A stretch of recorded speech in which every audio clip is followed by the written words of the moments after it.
அனைவருக்கும் நற்புலரி. 2023 மிகவும் சிறப்பாக அமைவதற்காக எடுக்கப்பட்ட ஒரு புதிய முயற்சி. தினமும் காலை 5:27 6:00 மணி வரை நடைபெறும் இணையவழி இணைய பயிற்சி நற்புலரி. 9th சென்ஸ், 10th சென்ஸ் மற்றும் ரோட்டரி கிளப் ஆஃப் நாகப்பட்டினம் இணைந்து நடத்தும் இந்த இணையவழி இணைய பயிற்சி ஒவ்வொரு மாதமும் ஒவ்வொரு தலைப்பு, ஒவ்வொரு நாளும் ஒவ்வொரு பயிற்சி. அந்த வகையில் இந்த மாதத்தின் தலைப்பு லைஃப் இஸ் எ கேம். நாம் விளையாட விளையாட்டுகள், நமக்கு பிடித்த விளையாட்டுகள், நாம் பார்த்த விளையாட்டுகள், அதிலிருந்து நாம் கற்றுக்கொண்ட விஷயங்கள், அது நம் வாழ்க்கையில் செயல்படுத்திய விஷயங்களை பற்றி ஒவ்வொரு நாளும் ஒவ்வொரு ஆளுமை மிக சிறப்பாக கருத்துக்களை வழங்கி வருகின்றனர். அந்த வகையில் இன்றைய ஆளுமை பற்றிய அறிமுகம். தான் கற்ற விஷயங்களை எப்போதும் சேவை மனப்பான்மையுடன் பல செல்வங்களை சேர்க்கும் செல்வர்களை உருவாக்க வேண்டும். அதாவது லட்சம் செல்வந்தர்களை உருவாக்குவதே என் லட்சிய பயணம் என்ற உயர்ந்த எண்ணம் கொண்ட ஒரு உயர்ந்த மனிதன்.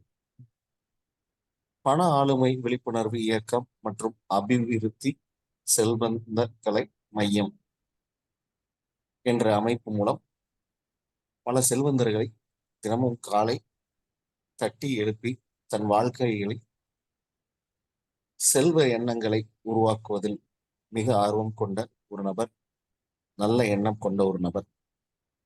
நிறுவனர் பண ஆளுமை விழிப்புணர்வு இயக்கம் மற்றும் அபிவிருத்தி செல்வந்த கலை மையம் திரு வைப்ரண்ட் அசோக்குமார் ஐயா அவர்களை அறிமுகப்படுத்துவதில் நற்புலரி பெருமிதம் கொள்கிறது. சார், வணக்கம் வணக்கம் வணக்கம். நன்றி நன்றிங்க. நன்றி நன்றி நன்றி.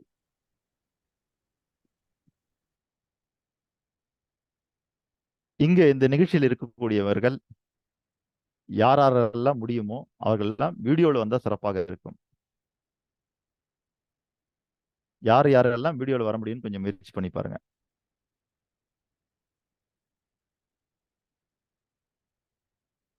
இல்ல, ஏன் என்று கேட்டீர்கள் என்றால், நம்முடைய நட்புலரி ஃபவுண்டேஷன்ல இருந்து ஒரு தலைப்பிடப்பட்டது, வாழ்க்கை ஒரு விளையாட்டு. நான் அன்னைக்கே முடிவு பண்ணிட்டேன், எந்த ப்ரிப்பரேஷனும் இருக்கக்கூடாது. நம்ம போயிட்டு விளையாட்டை பத்தி விளையாட்டா பேசிட்டு வரணும்னு. ஆனா 2 நாள் நடந்த நிகழ்ச்சி நான் பார்க்கும் பொழுது எல்லாரும் ரொம்ப சீரியஸா இருக்கிறீங்க. அவரு வாழ்க்கையை விளையாட்டா பார்க்கணும், விளையாட்டை பத்தி பேசணும் அப்படின்னு சொல்லிட்டாரு. ஆனா நம்ம எல்லாம் ஏன் சீரியஸா இருக்கணும்னு தெரியல. அதாவது வைப்ரண்ட் அசோக்குமார் செல்வ சிந்தனை நடத்துவாரு, நகைச்சுவை பத்தி பேசுவாரு, நாடுகளை பத்தி பேசுவாரு, கற்றலை பத்தி பேசுவாரு, பாட்டுக்கெல்லாம் பாடுவாரு. அப்படின்றதெல்லாம் போயிட்டு இன்னைக்கு விளையாட்டை பத்தி பேச போறாரு. எப்படி இருக்கும் அப்படின்னா, அது சீரியஸா இருக்கக்கூடாது, விளையாட்டா இருக்கணும். அப்போ நம்ம மனசுக்குள்ள இருந்து வரக்கூடிய விளையாட்டு சமாச்சாரங்கள் என்ன, நம்ம வாழ்க்கையிலேயே அந்த விளையாட்டு பேச்சிலையும் ஒரு விளையாட்டா பேசிட்டு போகணும் அப்படின்றதுதான் நான் வந்திருக்கிறேன் நான். ஏன்னா இந்த மாதம் தொடங்கினதுல இருந்து முதல் தேதி 2ஆம் தேதி விளையாட்டை பத்தி சீரியஸா 2 பேர் பேசியிருக்காங்க. அடுத்த மீதி இருக்கக்கூடிய நாட்கள்ல என்னை கடந்து இன்னும் 28 நாட்கள் எல்லோருமே விளையாட்டை பத்தி சீரியஸா பேச போறாங்க. அதனால நான் ஒருத்தராவது விளையாட்டை பத்தி விளையாட்டா பேசிட்டு போலான்னு வந்திருக்கிறேன். ஆகவே விளையாட்டை பற்றி விளையாட்டாக பேசுவதற்கான வாய்ப்பளித்த நட்புலரி பவுண்டர் திரு குமரேசன் ஐயா அவர்களுக்கு என்னுடைய முதற்கண் வணக்கத்தையும், மற்றும் இந்த குழுவை ஒருங்கிணைத்து சென்று கொண்டிருக்கக்கூடிய அவர்களுக்கு உதவிகரமாக இருக்கக்கூடிய அத்தனை நல்ல உள்ளங்களுக்கும் மற்றும் இந்த நிகழ்ச்சியில் கலந்து கொண்டிருக்கிற அனைவருக்குமே முதற்கண் என்னுடைய காலை செல்வ வணக்கத்தை தெரிவித்துக் கொண்டு நிகழ்ச்சிக்குள் செல்கிறேன். ஐயா, எனக்கு ஒதுக்கப்பட்டிருக்கிற நேரம் ஐயா. வழக்கம் போல சார், எப்பொழுதும் நம்மளோட செஷன் 6 மணிக்கு முடிஞ்சுது சார். ட்ரெயினரோட டைம் 6:05. நன்றிங்கய்யா. அதனால நம்ம ஆரஞ்சில் முடிச்சிருவோம், சரிங்களா? ஏன்னா ஆப்பிள் பலாப்பழம்லாம் எதிர்பார்த்தோம்னா கிடைக்காது போலக்குது. அதனால நமக்கு ஆரஞ்சோட முடிச்சுக்குவோம். நன்றிங்கய்யா. விளையாட்டு வாய்ஸ் பிரேக் ஆகுது சார். வாய்ஸ் பிரேக் ஆகுது.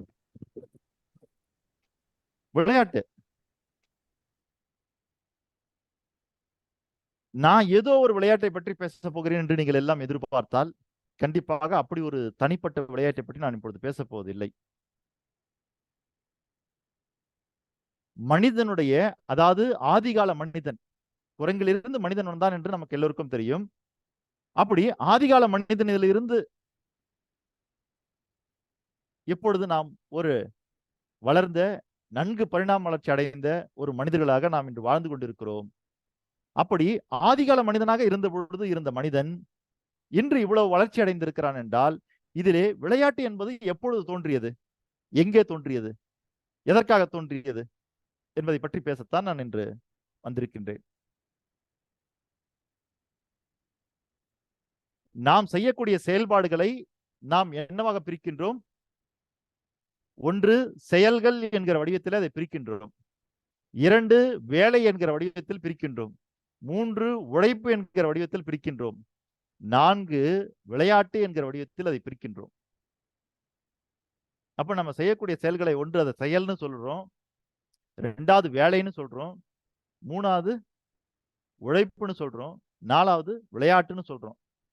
எல்லாமே செயல்பாடுகள் தான். ஆனால் இந்த விளையாட்டு என்கிற ஒன்று எப்பொழுது தோன்றியது என்று நீங்கள் அப்படி வரலாற்றுல பின்னாடி நேரா போனீங்கன்னா, ஆதிகால மனுஷனாக இருந்த பொழுது அவனுடைய அடிப்படை தேவைகள் என்னவாக இருந்தது? யாராவது சொல்ல முடியுங்களா?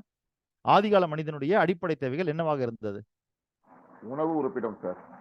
உணவு, உறைவிடம், இல்லைங்க ஐயா, இருப்பிடம். இல்ல. ஆதிகால மனிதனுடைய தேவையாக என்ன இருந்தது என்றால், 1 உணவு, 2 இனப்பெருக்கம். உறைவிடம்லாம் அப்புறம் தான், உடை உறைவிடம்லாம் அப்புறம். அப்போ பேசிக்கா அவனுக்கு என்ன தேவைப்பட்டதுன்னு கேட்டீங்கன்னா, 1 உணவு, இன்னொன்று இனப்பெருக்கம். இது 2 தான். அப்ப இது 2 இருக்கும் பொழுது விளையாட்டு எங்கே தோன்றியது? இந்த பிரபஞ்சத்தில் படைக்கப்பட்ட எல்லா உயிர்களும் தங்களை உயிர்களாக வெளிப்படுத்திக் கொள்வதற்கு, தாங்கள் தானாக இயங்குவதற்கு ஒவ்வொரு உயிருக்குள்ளாரையும் ஒரு விஷயம் பொதிந்திருக்கிறது. அது என்னவென்றால் மனம். ஆகவே உயிர் எப்பொழுது தோன்றியதோ அப்பொழுதே அதற்கான ஒரு உடல் தோன்றி விடுகிறது. அப்போ உயிர் தோன்றும் பொழுது அதற்கான உடல் தோன்றுகிறது. அந்த உடலிலே உணர்வுகள் தோன்றுகிறது. அப்புறம் மனம் தோன்றுகிறது. ஆகவே சில செயல்களை செய்யும் பொழுது அது உடலை இயக்குகிறது. சில செயல்கள் மனதை இயக்குகிறது. இந்த விளையாட்டு என்று ஒன்று எப்பொழுது வந்தது என்றால், இந்த விளையாட்டு என்கிற ஒன்று எல்லா உயிர்களுக்குள்ளேயும் இருக்கக்கூடிய ஒன்று. விளையாட்டு மனிதனுக்கு மட்டும் சொந்தம் அல்ல. விளையாட்டு இந்த உலகத்தில் உள்ள எல்லா உயிர்களுக்கும் சொந்தமானது. அப்படி இருக்கக்கூடிய அந்த விளையாட்டு ஏன் மனிதனிடம் வந்தது அல்லது என் உயிர்களிடம் வந்தது என்றால், எப்பொழுது ஒரு உயிர் தோற்றத்திலே மனம் என்கிற ஒன்று வந்துவிட்டதோ, இந்த மனதையும் உடலையும் இணைக்கின்ற ஒரு அற்புதமான செயல்பாடு எதுவென்றால் அதுதான் விளையாட்டு.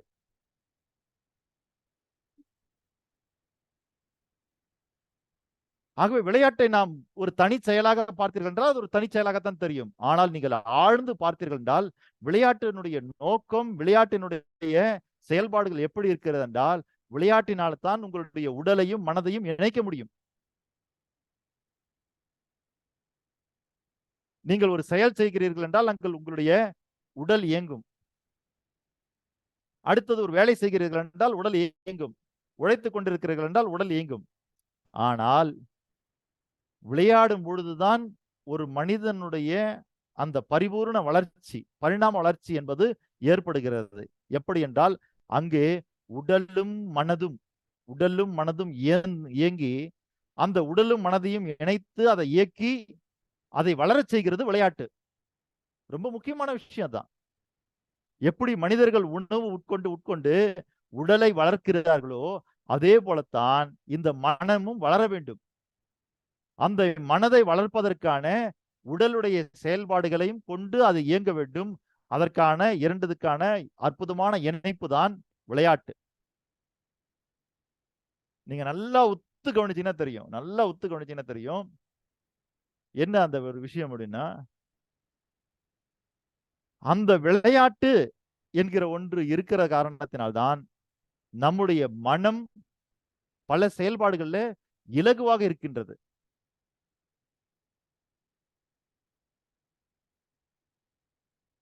நீங்க இந்த கால்நடைகள் இருக்கு பாருங்க. இந்த கால்நடைகள்னு சொல்லக்கூடிய அந்த கால்நடைகளை மேய்ச்சல் கொண்டு போவாங்க. மேய்ச்சல் கொண்டு போய் விட்டு அதுவா அப்படி மேய்ஞ்சி சாப்பிட்டுட்டு வரும். ஆனா அதே நேரத்துல நீங்க பார்க்கணும், இது ஏன் மேய்ச்சல் கொண்டு போகணும்? உணவெல்லாம் கொண்டாந்து நீங்க ஒரே இடத்துல போட்டா அது சாப்பிட்டுட்டு இருக்காதா அப்படின்னு கேட்டீங்கன்னா, இப்போ பிராய்லர் சிக்கனும் பிராய்லர் ஆடுகளும் அப்படிதான் வளர்க்கப்படுகிறது. ஏன்னா அது மேய்ஞ்சதுன்னா என்ன ஆகுன்னா, அது மேய்ச்சலுக்கு போனா அதனுடைய உடல் இறுக்கமாகும். அப்போ அந்த கறி வந்து என்ன ஆகுன்னா டைட் ஆகும். அப்படின்றதுனால என்ன பண்றாங்கன்னா, அதை எங்கேயும் மேய்ச்சலுக்கு விடுறதில்ல. ஒரே இடத்துல வச்சு அதை உணவு கொடுத்துக்கிட்டே இருந்தா அது சாப்பிட்டு சாப்பிட்டு சாப்பிட்டு புசு புசு புசு புசுன்னு வளர்ந்து நிற்கும். அப்போ எப்படி கால்நடைகள் நடந்து சென்று அது உணவு எடுத்துக்கொண்டால் அதன் உடல் வலிமையாகிறதோ அதே போலத்தான் ஒவ்வொரு உயிரும் விளையாட்டின் மூலியமாக தன்னுடைய உடலையும் மனதையும் வலிமைப்படுத்திக் கொள்கிறது. ஆகவே உடலையும் மனதையும் ஒன்றாக இணைக்கக்கூடிய ஒரு செயல் இருக்கிறது என்றால் மனிதன் இப்போ வளர்ந்த பிறகு அவன் யோகாவை கத்துக்கிட்டான், தியானத்தை கத்துக்கிட்டான், இன்னும் பல செயல்களை கத்துக்கிட்டான். ஆனால் இயற்கையாகவே இந்த உடலையும் மனதையும் இணைப்பதற்காக கொடுத்த இந்த பிரபஞ்சத்தினுடைய அற்புத கொடை தான் விளையாட்டு. அது எந்த விளையாட்டாக வேண்டுமானாலும் இருக்கட்டும். ஏனென்றால் இந்த பிரபஞ்சத்தில் படைக்கப்பட்ட அத்தனையும் பரிணாம வளர்ச்சி அடைகிறது. அப்படித்தான் விளையாட்டு என்கிற ஒரு செயலும் மனிதன் வளர வளர அதுவும் பரிணாம வளர்ச்சி அடைந்து அதற்கு நாம் பல்வேறு பெயர்களை வைத்து அது பல்வேறு விளையாட்டுகளாக நாம் விளையாடி கொண்டிருக்கிறோம்.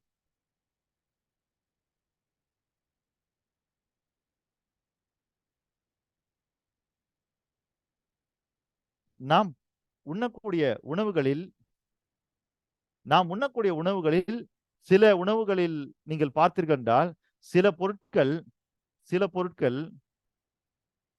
உணவு தயாரிப்பதற்கு முன்பாகவே அதை நீக்கி விடுவார்கள். சில பொருட்கள் காய்கறிகள்லாம் கட் பண்றாங்க, இல்ல மற்றதெல்லாம் கட் பண்றாங்க அப்படின்னா உணவு தயாரிக்கிறதுக்கு முன்னாடி வரைக்கும் அது இருக்கும், அந்த இடத்துல நீக்கிடுவாங்க. சில பொருட்கள் வந்துன்னா உணவுல போட்டு சமைச்சதுக்கு பிறகு நீக்கிடுவாங்க.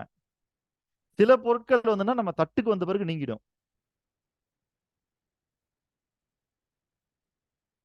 நான் என்ன சொல்றேன்னு உங்களுக்கு புரிஞ்சிருக்கும்னு நினைக்கிறேன். அப்போ நாம வந்து ஒவ்வொரு இடத்துலயும் ஒரு ஸ்டேஜ்ல ஒண்ணு நீக்கிட்டு வரோம் இல்லைங்களா? அப்படி நீங்க பாத்தீங்கன்னா ஒரு பிரியாணி சாப்பிடுறீங்க அப்படின்னு வைத்துக் கொள்வோம். அந்த பிரியாணில வந்து இருக்கக்கூடிய நிறைய பொருட்கள் நாம என்ன பண்ணணும்னா சாப்பிடறதுக்கு முன்னாடியே எடுத்து தட்டுல ஒதுக்கிடுவாங்க. அது உள்ளே போகாது. அப்போ பல தடவை நான் யோசிச்சிருக்கிறேன், இதை நம்ம சாப்பிடவே போறது இல்லையே, அது எதுக்கு இதுல போடுறாங்கன்னு. புரியுதுங்களா? இதை நம்ம சாப்பிடவே போடுறதில்ல. பிரியாணியில போடுறாங்க, அன்னாசி மூக்கு போடுறாங்க, அப்புறம் அது என்னென்னமோ சொல்றாங்களே கல்பாசி போடுறாங்க, அப்புறம் இன்னும் நிறைய இருக்கு அதுல. அது நிறைய பேர்லாம் இருக்குது. அப்போ இதெல்லாம் போடுறாங்க, இதெல்லாம் நம்ம சாப்பிடுறதே இல்லை. ஆனா அது எதுக்கு பயன்படுகிறது என்றால் நீங்கள் சாப்பிடக்கூடிய அந்த பிரியாணியினுடைய தரத்தையும் ருசியையும் சரிங்களா அதனுடைய ஆரோக்கியத்தையும் அது பாதுகாக்கிறது. அப்போ அது கூடவே இருக்கணும்ன்ற அவசியம் இல்லை. அது அதனுடைய எக்ஸ்ட்ராக்ட் அங்க கொடுத்துட்டு அதை தூக்கி நீங்க குப்பையில போட்டுடலாம். அதே போலதான் நம் வாழ்க்கை என்பது எவ்வளவு சீரியஸா இருந்தாலும் அந்த இடத்துல விளையாட்டுங்கிறது எப்படின்னு கேட்டீங்கன்னா, நாம் வாழ்வதற்கான எக்ஸ்ட்ராக்டை கொடுத்துட்டு அது ஆங்காங்கே தங்கிடும். நீங்க ஒரு கேம் விளையாட போறீங்கன்னா கேம் முடிஞ்ச உடனே நீங்க அந்த ஆடு காலத்துல கேம் விட்டுட்டு வந்துருவீங்க. ஆனா அந்த கேமுடைய எக்ஸ்ட்ராக்ட் இருக்கு பாருங்க, அது உங்களுடைய வாழ்க்கையில இந்த பிரியாணி இலை, இந்த பிரியாணியில இருக்கக்கூடிய மொக்கு இதெல்லாம் எப்படி அதனுடைய எக்ஸ்ட்ராக்டை கொடுத்துட்டு அது தட்டிலேயே ஒதுங்குகிறதோ அதே போல அது ஆடுகளத்தில் என்ன செய்யும், விளையாட்டு அங்கேயே முடிஞ்சிடும். ஆனா அதனுடைய எக்ஸ்ட்ராக்ட் தான் உங்களுக்கு அடுத்தது லைஃபை விரிவடை செய்கிறது. அதுலயும் ரொம்ப முக்கியமா பாத்தீங்கன்னா இன்னைக்கு உலக தரத்துல வந்து எவ்வளவு விளையாட்டுகள் இருந்தாலும் தமிழர்கள் விளையாடிய ஒவ்வொரு விளையாட்டிலுமே வாழ்க்கை இருக்கின்றது. வாழ்க்கைக்குள் விளையாட்டா அல்லது விளையாட்டுக்குள் வாழ்க்கை என்று நீங்கள் பார்த்தீர்கள் என்றால் இது மிகப்பெரிய பிரமிப்பாக இருக்கும். ஏனால் தமிழன் வாழ்ந்த வாழ்க்கையே ஒரு விளையாட்டாகத்தான் இருந்தது. அப்போ ஒரு வாழ்க்கை எங்கே துவங்குகிறது என்று வள்ளுவன் நமக்கு எடுத்துரைக்கிறது என்றால், ஒரு மனிதனுடைய வாழ்க்கை எங்கே துவங்குகிறது என்றால் திருமணத்தில் இருந்து. அதனால்தான் நம்ம திருக்குறளை பார்க்கக்கூடிய பாயிரவியல் இருக்கக்கூடிய அதிகாரங்களை விட்டுவிட்டு அடுத்து நீங்க பாத்தீங்கன்னா இல்லறவியல் இருக்கக்கூடிய முதல் அதிகாரம் இல்வாழ்க்கை. அப்ப அங்க இருந்துதான் நமக்கு என்ன ஆகுது? வாழ்க்கை துவங்குகிறது. அப்போ மணமகன் மணமகளுக்கு தாலி கட்டுகிறான், வாழ்க்கை துவங்குகிறது. நீங்க அந்த இடத்துல நல்லா பார்த்திருப்பீங்க. அந்த இடத்துல திருமணம் என்கிற பெயரில் நிறைய சடங்குகளும் சம்பிரதாயங்களும் இருந்தாலும் கூட நிறைவாக நடக்கக்கூடிய ஒரு நிகழ்ச்சி எதுவென்றால் மணமகனுக்கும் மணமகளுக்கும் உள்ள விளையாட்டுகள். ஏனென்றால் அதான் நான் உங்களுக்கு சொன்னேன். அது அந்த விளையாட்டுகள் என்ன பண்ணும்னா மண்டபத்துல 2 பேருக்கு நடுவுல விளையாடுவாங்க. அந்த விளையாட்டு அந்த இடத்துல நின்னுடும். அவ்வளவுதான். அந்த விளையாட்டுக்கான செயல்பாடுகள் மண்டபத்திலே முடிஞ்சிரும். ஆனா அது என்ன பண்ணணும்னா தன்னுடைய எக்ஸ்ட்ராக்ட இந்த 2 பேருடைய லைஃப்லயும் ஜாயின் பண்ணும். நீங்க நிறைய பார்த்திருப்பீங்க. நிறைய விளையாட்டுகள் இருக்கும்.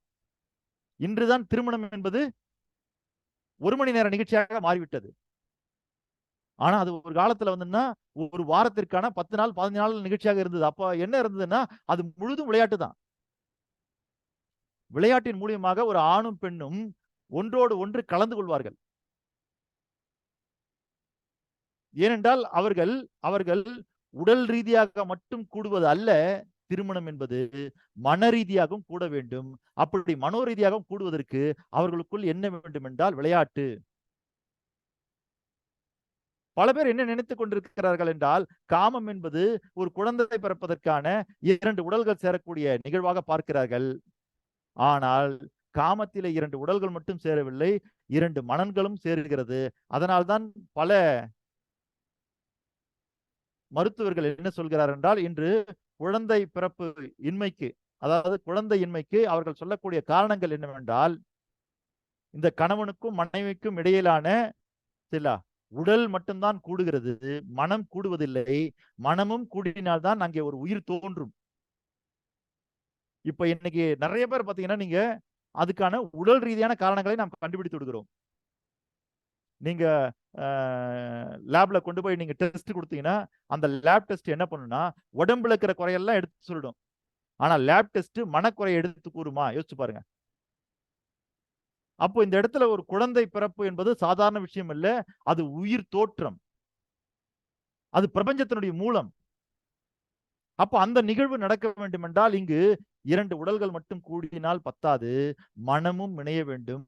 அப்படி மனமும் இணைவதற்காகத்தான் திருமண நாளில் தாலி கட்டியது முதல் அவர்களை விளையாட வைத்து இன்று பல மருத்துவர்கள் சொல்லக்கூடிய ஒரு விஷயம் என்னவென்றால் முதலில் கேட்பது உங்களுடைய 2 உடல்கள் கூடுகையில் மனமும் கூடுகிறதா? அப்படி மனம் கூடவில்லை என்றால் அவர்கள் சொல்வது சரிங்களா, உடல் கூடுவதற்கு முன்பாக மனம் கூட வேண்டும் என்றால் அதற்கு அவர்கள் சொல்வது முன் விளையாட்டில் ஈடுபடுங்கள். என்ன விளையாட்டு? முன் விளையாட்டில் ஈடுபடுங்கள். அப்ப அங்கிருந்து என்ன பண்ணணும்? உடல் உறவாக இருந்தாலும் கூட அங்கிருந்து ஒரு முன் விளையாட்டிலிருந்து ஆரம்பிக்க சொல்கிறார்கள். ஆகவே திருமணம் என்பது ஒரு மனிதனுடைய வாழ்க்கையில் ஆரம்பம். அந்த ஆரம்பத்திலும் அங்கு விளையாட்டை வைக்கின்றார்கள். அதே போலதான் ஒரு குழந்தை உருவாகிறது என்றால் அங்கேயும் என்ன வைக்கிறார்கள்? விளையாட்டில் இருந்தால் அது ஆரம்பமாகிறது. ஆகவே விளையாட்டு என்பது விளையாட்டான விஷயம் இல்ல. நடிகர் நாகேஷ் அவர்கள் சொல்வார்கள் காமெடி இஸ் எ சீரியஸ் பிசினஸ்னு. அப்ப காமெடின்றது காமெடி இல்ல, அது ரொம்ப சீரியஸான பிசினஸ்னு. ஒரு திரைப்படத்தில் நடிக்கும் போது அவரு சிங்கத்தினுடைய வாய்க்குள்ள தலையிடணும். அப்ப அவர்கிட்ட கேட்கறாங்க, ஐயா ஒரு டூப் சிங்கம் போட்டு அதுக்குள்ள நீங்க வாய் விடுற மாதிரி வச்சுக்கலாமா? அதெல்லாம் முடியாது, ஒரிஜினல் சிங்கத்தை நிறுத்துங்கன்னு. இல்லைங்க, அப்ப ஏதாவது நடந்துருச்சுன்னா?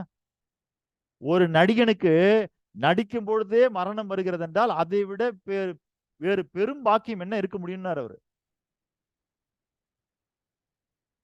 எப்படி? ஒரு நடிகன் நடிக்கும் பொழுது நடிச்சுக்கிட்டே இருக்கும்போது அவனுக்கு மரணம் வருகிறது என்றால் அதை விட பெரிய பாக்கியம் என்ன இருக்க முடியும்? அதனால நான் சிங்கத்துக்கு வாய்க்குள்ள நான் தலையை விடுறேன், அது கடிச்சதுனால தின்னுட்டு விடுங்க அப்படின்ட்டாரு.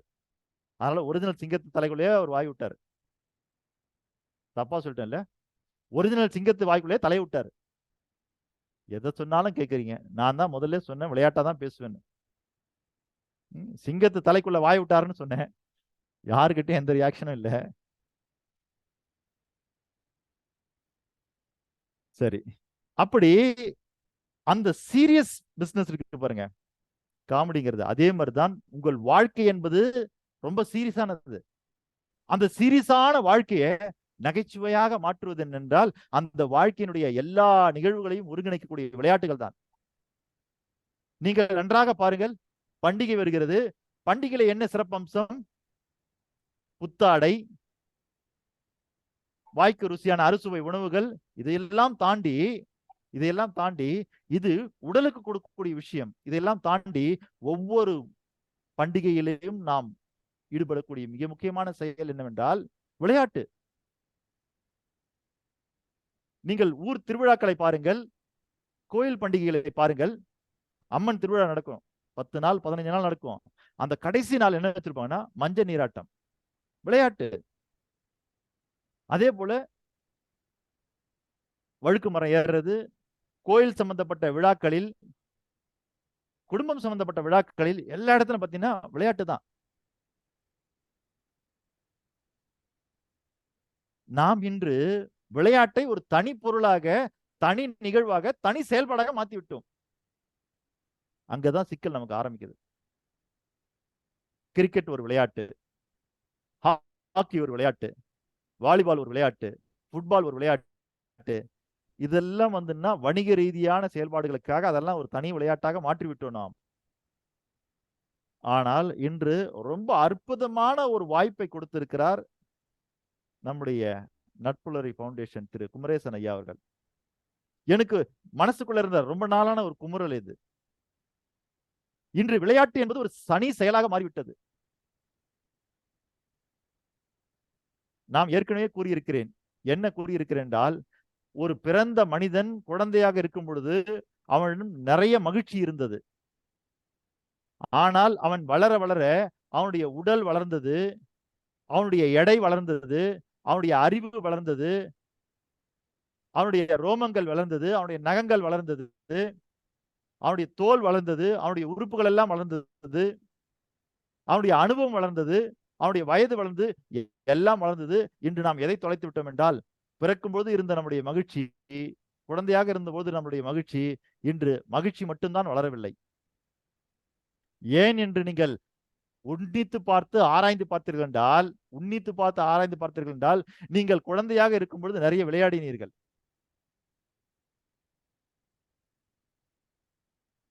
எதையாவது செஞ்சோம்னா நம்ம வீட்டுல என்ன சொல்லுவாங்க? குழந்தைத்தனமா விளையாட்டுத்தனமா இருக்காதரா. ஒரு காலேஜ் படிக்கிற பையனை பார்த்து வீட்டுல பேரண்ட்ஸ் சொல்றது என்னன்னா, இவன் என்ன விளையாட்டு பையனாவே இருக்கிறான். ஐயா, விளையாட்டு நம்முடைய வாழ்க்கையில் இருக்கிற வரைக்கும் தான் உங்களுக்கு மகிழ்ச்சி அதிகரித்துக் கொண்டே இருக்கும், மகிழ்ச்சி நிலைத்திருக்கும்.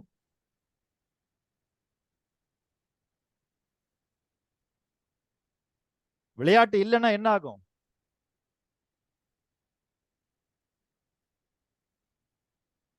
அப்ப அந்த விளையாட்டு என்பது எப்படி என்றால், நம்முடைய வாழ்க்கையில் நீங்கள் சாப்பிடக்கூடிய உணவுப் பொருள் இருக்கு பாருங்க. நீங்க சாப்பிடக்கூடிய உணவுப் பொருள் அது நீர்மமா இருந்தா ஒரு பிரச்சனையும் இல்லை. ஆனா ஒருவேளை அது சாலிடா ரொம்ப ட்ரையான பொருள்னா என்ன சார் ஆகும்? சார், ரொம்ப ட்ரையான பொருள் நீங்க சாப்பிடணும், அது சாலிடா இருக்குது, என்ன ஆகும்? தொண்டை அடைக்கும் சார். தொண்டை அடைக்கும் இல்லையா? அப்ப அதுக்கு எது உதவி புரிகிறது?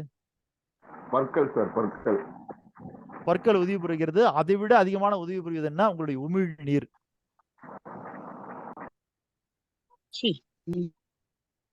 சரிங்களா? உங்களுடைய உமிழ் நீர் அதற்கு உதவி புரிகிறது. ஆகவே நீங்க எந்த வகையான உணவுகளை சாப்பிட்டாலும், அது எவ்வளவு சத்துக்கள் மிகுந்ததாக இருந்தாலும், அது அமிர்தமாகவே இருந்தாலும் கூட, அந்த உணவு உங்களுக்குள் சென்று பயனளிக்க வேண்டும் என்றால் அது உமிழ்நீருடன் கலக்கப்பட வேண்டும்.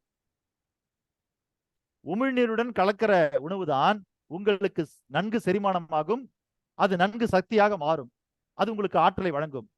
அதை போலத்தான் எவருடைய வாழ்க்கையில எல்லாம் விளையாட்டு இருக்கின்றதோ, அந்த விளையாட்டு இந்த சாலிடாக இருக்கக்கூடிய, இந்த கடினமாக இருக்கக்கூடிய உணவுப் பொருளை ஜீரணிக்கக்கூடிய உமிழ்நீருக்கு சமமானது. உங்கள் வாழ்க்கையில் நீங்கள் எவ்வளவு விளையாட்டாக எடுத்துக்கொள்கிறீர்களோ அவ்வளவுக்கு அவ்வளவு மனம் இலகுவாக இருக்கும். மனம் இலகுவாக இருந்தால் உங்களுடைய இதயம் இலகுவாக இருக்கும். ஐயா, நீங்க இன்னைக்கு ஹார்ட் அட்டாக் வரக்கூடிய மனிதர்கள் எல்லாம் எடுத்து பாருங்க, அவங்க நிறைய விஷயங்களை சீரியஸா எடுத்துக்கிறாங்க. அப்போ யாருடைய மனதிலே விளையாட்டு நிறைந்திருக்கிறதோ, அந்த மனதினுடைய விளையாட்டு நிறைந்திருக்கிற அந்த மனம் இருக்கு பாருங்க, அதனுடைய முகம் எப்படி இருக்கும்? புன்னகையோடு இருக்கும். எதையும் சீரியஸா எடுத்துக்க மாட்டாங்க.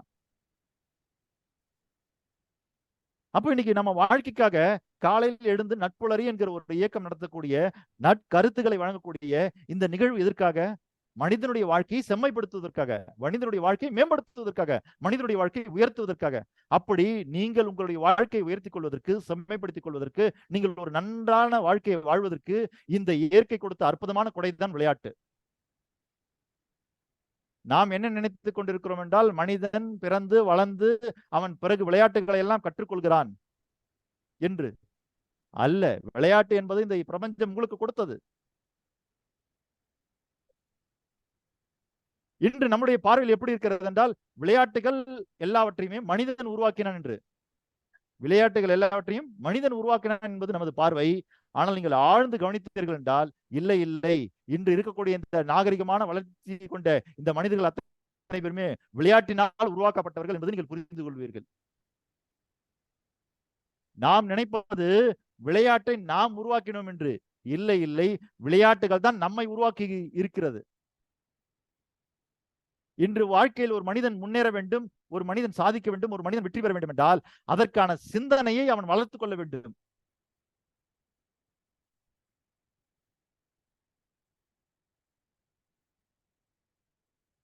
என்ன செய்ய வேண்டும்? அதற்கான சிந்தனையை அவன் வளர்த்துக் கொள்ள வேண்டும். அப்படி அதற்கான சிந்தனையை வளர்த்துக் கொள்வதற்காகவும், அந்த சிந்தனையை விரிவடைய செய்வதற்காகவும் அவனுக்கு இயற்கை கொடுத்த அற்புதமான ஒரு கொடைதான் விளையாட்டு.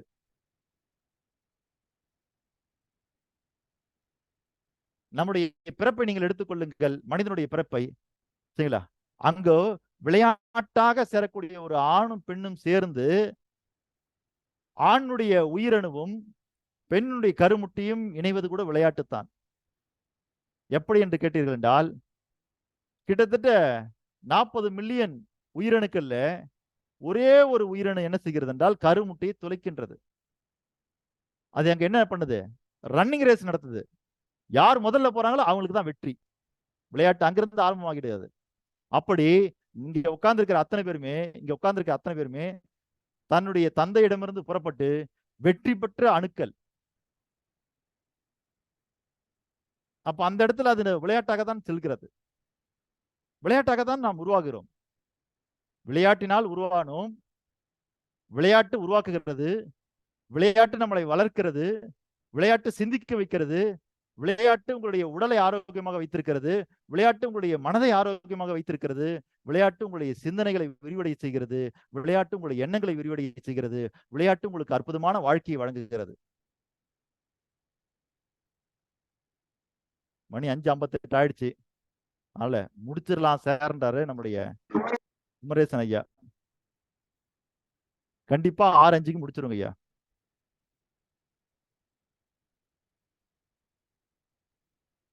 அதனால 6:05க்கு முடிச்சிருவேன் அப்படிங்கறத நான் விளையாட்டா சொல்லல, சீரியஸா சொல்றேன். அப்போ இந்த விளையாட்டு என்பது நாம் இப்பொழுது எப்படி பார்க்கிறோம் என்றால், ஒரு குறிப்பிட்ட பெயர் வழங்கி அந்த விளையாட்டை பற்றித்தான் நாம் பேசிக் கொண்டிருக்கிறோம். ஆனால் நான் இன்று எந்த விளையாட்டையும் குறிப்பாக நான் குறிப்பிடவில்லை. பல விளையாட்டு இருக்கிறது. தமிழன் விளையாடக்கூடிய விளையாட்டு தாயம் என்கிற ஒரு விளையாட்டு. அது என்ன குறிப்பிடுகிறது? எதை தொடங்குவதாக இருந்தாலும் ஒன்றிலிருந்து தொடங்குங்கள். எத்தனை முறை உங்களை வெட்டி உள்ள வச்சாலும் மீண்டும் மீண்டும் உயிர் பெற்று போறீர்கள். எப்போ ஜெயிக்கிற வரைக்கும் நீங்க போராடிட்டே இருங்க. அதுக்கடுத்து பரமபதம். ஏணிகள் வரலாம் உங்கள் வாழ்க்கையில், பாம்புகள் வரலாம். ஆனால் நீங்கள் என்ன செய்ய வேண்டும்? வெற்றி அடையும் வரைக்கும் சென்று கொண்டே இருக்க வேண்டும். இதுதான் வாழ்க்கையினுடைய தத்துவம். அதுக்கு பிறகு பச்சை குதிரை தாண்டறது. சரிங்களா? பச்சை குதிரையில என்ன நம்ம பார்த்திருக்கிறோம்? உயரம் ஏற ஏற நீங்கள் அதையும் தாண்டி குதிக்க வேண்டும். உங்கள் வாழ்க்கை அப்படித்தான். உங்கள் முன்னாடி கஷ்டமும் வேதனையும் விரக்தியும் வந்து நிற்கும். நீங்கள் அதையும் தாண்டி குதிக்க வேண்டும். அந்த உயரம் ஏத்திக்கிட்டே இருப்பாங்க. அப்ப உயரம் ஏத்த அதை நீங்க தாண்டி குதிக்கிட்டே இருக்கணும். எவரால அதை தாண்டி குதிக்க முடியாம முட்டி விழுந்துடுறாங்களோ அவங்க அவுட். ஆகவே கிட்டி புல் என்று சொல்லக்கூடிய விளையாட்டு உங்களுக்கு கணிதத்தை கற்றுக் கொடுக்கிறது. பல்லாங்குழி கணக்குகள் போடுவதற்கு கற்றுக் கொடுக்கிறது. 5 கல் விளையாட்டு உங்களுடைய கவனத்தை கூர்மையாக்குகிறது. பாண்டி விளையாட்டு என்று சொல்லக்கூடிய ஒற்றைக்கால் ஆட்டம், அது உங்களுக்கு உங்கள் உடல்கள் ஊனமாக இருந்தாலும் கூட நீங்கள் எல்லோருக்கும் சமமாக வெற்றி பெற முடியும் என்பதை நிரூபிக்கிறது. சதுரங்க விளையாட்டு, நிறத்தில் இல்லை உங்களுடைய வெற்றி, நிறத்தில் இல்லை உங்களுடைய வெற்றி உங்களுடைய புத்தியிலும் உங்களுடைய சாதுரியத்திலும் தான் இருக்கிறது என்பதை கற்றுக் கொடுக்கிறது சதுரங்கம்.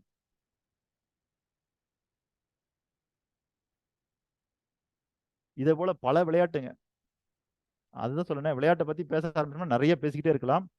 இறுதியாக உறுதியாக நான் உங்களுக்கு சொல்வது, நீங்கள் குழந்தை பருவத்தில் இருக்கும் பொழுது எவ்வளவு மகிழ்ச்சியாக இருந்தீர்களோ அவ்வளவு மகிழ்ச்சியாக வாழ்க்கை முழுதும் தொடர வேண்டும் என்றால் உங்களுக்குள் விளையாட்டு இருக்க வேண்டும், விளையாட்டிற்குள் நீங்களும் இருக்க வேண்டும்.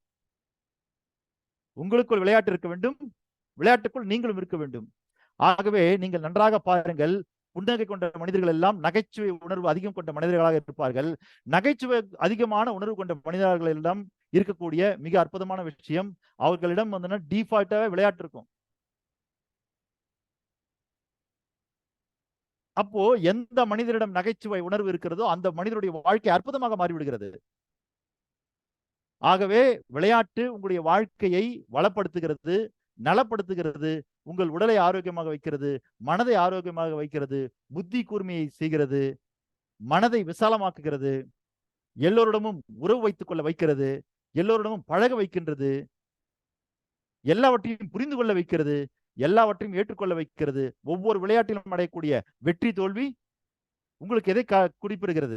வாழ்க்கை என்றால் சந்தோஷமும் துக்கமும் வந்து கொண்டேதான் இருக்கும், அது மாறி மாறி வரும், அதை எல்லாம் நீங்கள் அனுபவித்து கடக்க வேண்டும் என்பதுதான் விளையாட்டு சொல்லித் தரக்கூடிய வெற்றியும் தோல்வியும். ஒவ்வொரு விளையாட்டிலும் நாம் பார்ப்பது சம அணிகள். ஆகவே ஒவ்வொரு சம அணியும் நமக்கு என்ன சொல்கிறது என்றால், ஒவ்வொரு சம அணியும் என்ன சொல்கிறது என்றால், நீங்கள் ஒரு கோல் போட போறீங்கன்னு வச்சுங்க, நீங்க ஒரு கோல் போட போறீங்கன்னு வச்சுங்க ஒரு உதாரணத்துக்கு. அப்போ உங்களுக்கு கோல் போட உதவியாக 10 பேர் இருப்பாங்க அப்படின்னு வைத்துக் கொள்வோம். ஆனால் அதை தடுப்பதற்கு ஒரு ஆள் கூடுதலாக இருப்பாங்க, 11 பேர் இருப்பாங்க. கரெக்டா எத்தனை பேர் இருப்பாங்கன்னு எனக்கு தெரியாது, நான் உதாரணத்துக்கு தான் சொல்றேன்.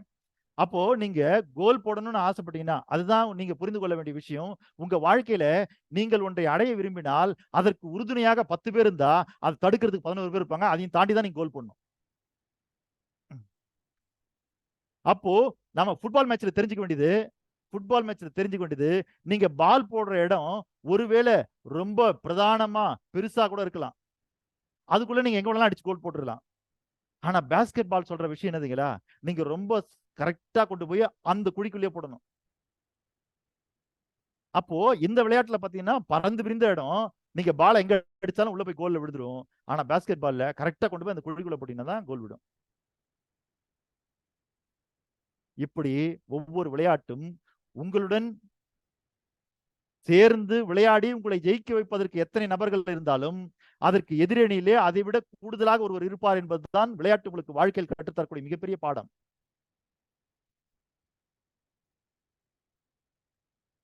ஆகவே நாம் எல்லோருமே மகிழ்ச்சியான வாழ்க்கை வேண்டும், இந்த சமுதாயத்திலே உயர்ந்த மனிதனாக மாற வேண்டும், இந்த சமுதாயத்திலே ஒரு லட்சியத்தை விதைக்க வேண்டும். ஒரு அற்புதமான ஒரு மனிதனாக வாழ்வதற்கு உங்களுக்கு காலை எழுந்தது முதல் இரவு வரை விளையாட்டு பல வகையிலே உதவி புரிகிறது. ஆகவே நீங்கள் உங்கள் குழந்தைகளுடன் விளையாடுங்கள், உங்கள் மனைவியுடன் விளையாடுங்கள், உங்கள் கணவனுடன் விளையாடுங்கள், உங்கள் அப்பா அம்மாவுடன் விளையாடுங்கள், உங்களுடைய சகோதர சகோதரிகளுடன் விளையாடுங்கள்.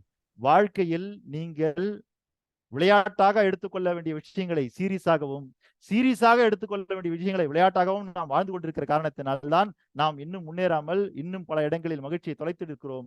ஆகவே விளையாட்டாக இருக்க வேண்டிய இடத்தில் விளையாட்டாகவும், சீரியஸாக இருக்க வேண்டிய இடத்தில் சீரியஸாகவும் இருங்கள் என்று கூறிக்கொண்டு வாய்ப்பளித்த அத்தனை நல்ல உள்ளங்களுக்கும் என்னுடைய மனமார்ந்த வாழ்த்துக்களையும் பாராட்டுகளையும் நெஞ்சார்ந்த நன்றிகளையும் தெரிவித்துக் கொண்டு விடைபெறுகிறேன். நன்றி, வணக்கம்.